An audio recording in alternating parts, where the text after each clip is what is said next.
Hello everyone.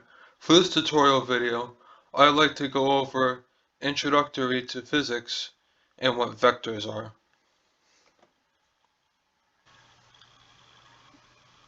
Many, but not all, fields of physics require a good grasp of vectors so you can understand the math behind the science. In particular, mechanics and electricity/electronics are heavily vector-based. A vector is nothing more than a number with both a quantity, formerly called a magnitude, and a direction. The most simplest type of vector is the one-dimensional one, as it has only four possible directions: straight right, straight left, straight up, or straight down.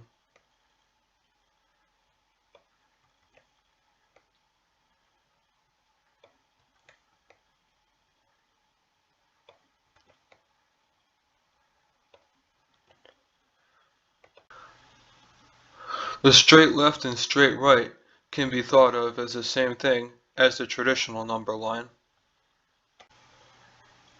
where going right is a positive number and going left is a negative number. Similarly, going straight up can be thought of as going positive on the y-axis, and going straight down can be thought of as going negative on the y-axis.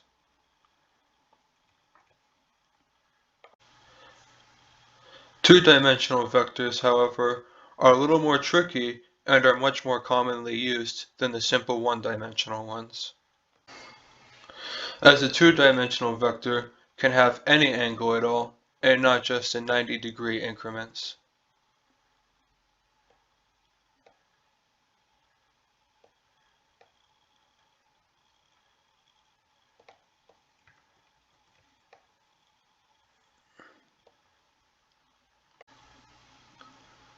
If the vector happens to not be in a straight 90-degree angle, you can create a triangle, more specifically a right triangle, with the vector acting as the hypotenuse, which means the leg opposite the 90-degree angle.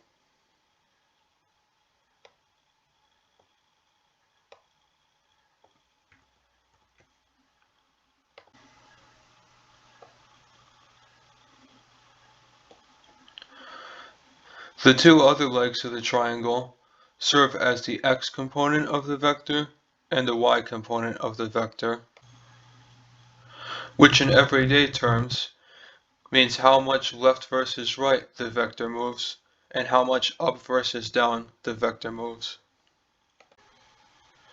If you recall from high school geometry, you can solve for the hypotenuse of a right triangle using the Pythagorean theorem. And the equation is simply a squared plus b squared equals c squared, where a and b are the non-hypotenuse legs of the triangle and c is the hypotenuse. For 2D vector calculations, the formula is instead expressed as x component squared plus y component squared equals magnitude squared, sometimes shorthanded to x squared plus y squared equals absolute value of vector squared. Now that we have determined how to calculate the magnitude of a 2D vector, we can discuss calculating the direction/angle. If you recall from trigonometry class, the three basic trig functions are sine, cosine, and tangent,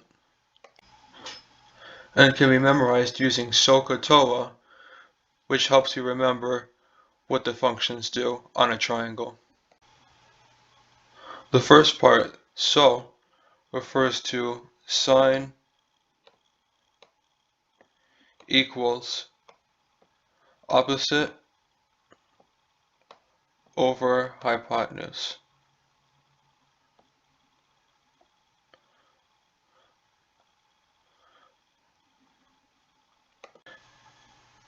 Similar to how the hypotenuse is opposite the right angle of a triangle, the opposite leg refers to the leg that is opposite the angle of the beginning of the vector.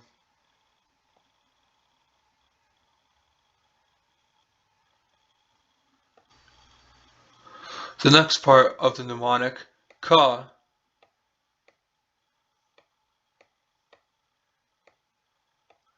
helps you remember what the cosine function does. Similar to how sine is opposite over hypotenuse, the cosine is adjacent over hypotenuse.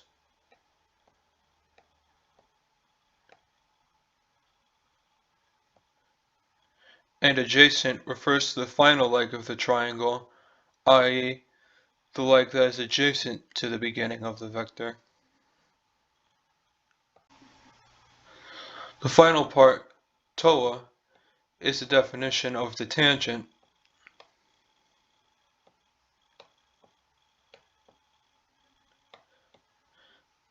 And is defined as opposite over adjacent.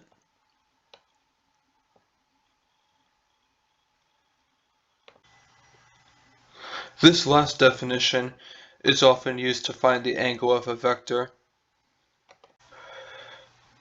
as generally you want to solve without finding the magnitude first. However, if you were to recall how the unit circle worked to help you find trig values, you would notice there is a problem between 90 and 180 degrees,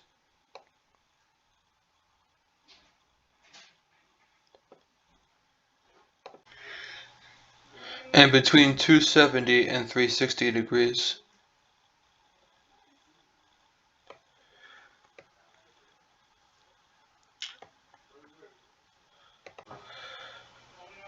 Because with the original problem, both the opposite and adjacent legs are positive.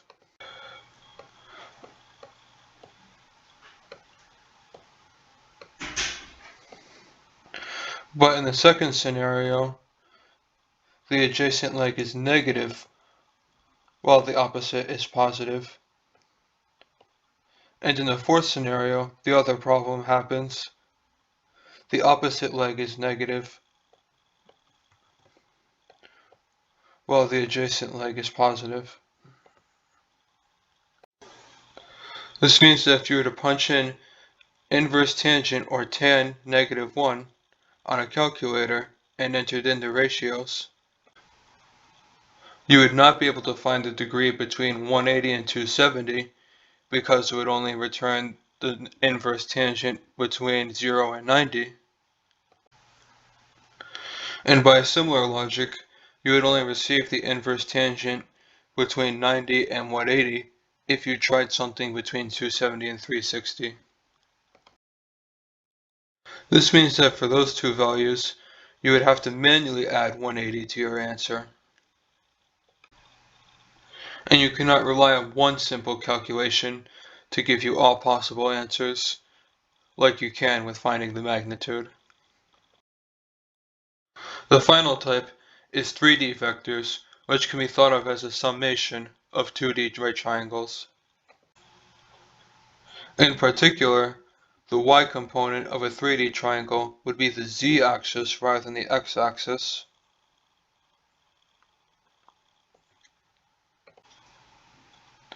And the x component would be a simple 2D vector.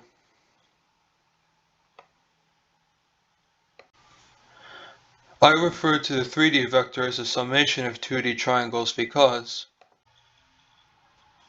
you would use a 2D triangle to calculate the exact magnitude of the x component of a 3D triangle, whereas the magnitude of the y component would be a simple up or down along the z-axis. No Pythagorean theorem necessary. This means that deriving the formula ourselves, 3D magnitude squared equals 2D magnitude squared plus z squared. Or more simply, 3D magnitude squared equals x squared plus y squared plus z squared. We can also find a way to derive a 3D angle formula using what we know from 2D math. Because the tangent and inverse tangent functions work the same regardless of the number of dimensions you have, you still would use opposite over adjacent. However, now that we are in 3D, the exact definitions of the opposite and adjacent legs have changed. In particular, the opposite leg is now the z-axis instead of the y-axis, and the adjacent leg is now a 2D magnitude rather than a simple x-axis. Just like in 2D angles, you would have to manually add 180 degrees if your degree happens to fall between 180 and 360, after calculating the inverse tangent. Just how a 3D vector is x squared plus y squared plus z squared, you could theoretically do this with an infinite number of dimensions, with the magnitude of the vector always following the pattern, the individual dimensions squared and then added, and then the result square root, and the angle always using the new dimension as the opposite and the previous dimensions leading up to it as the adjacent. But since we generally do not use dimensions greater than 3 for everyday practical purposes, this is purely theoretical and not really useful in real life. With all the mathematical calculations out of the way, I can now discuss how vectors are used in everyday science. In classical mechanics, what you generally learn when you start high school physics, displacement, velocity, and acceleration are all represented with vectors, with displacement determining how far and what direction something moves in, relative to a starting point.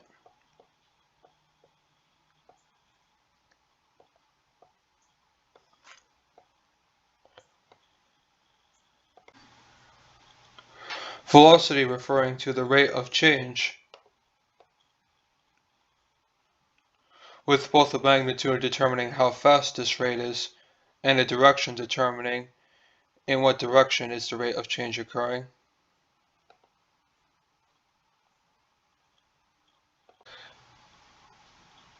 And finally, acceleration, which in everyday terms is how quickly the speed or velocity is changing and can be thought of as the velocity of velocity.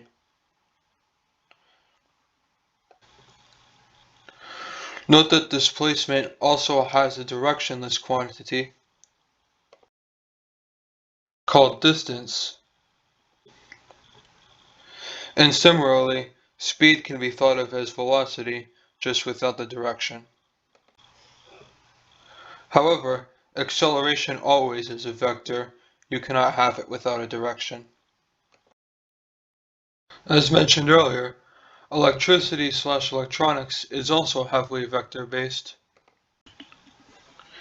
It requires a good understanding of the electrical rules first, before I can show you how to apply vectors to it.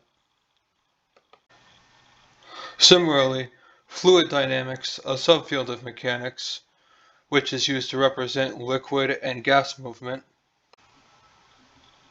requires a good understanding of certain laws before I can show you how to apply vectors to them. In next week's tutorial, I will go over basic vector additions, addition and subtraction, but I will not touch on things such as cross product or dot product or division because those are much more complicated topics, and will instead save them for a much later tutorial.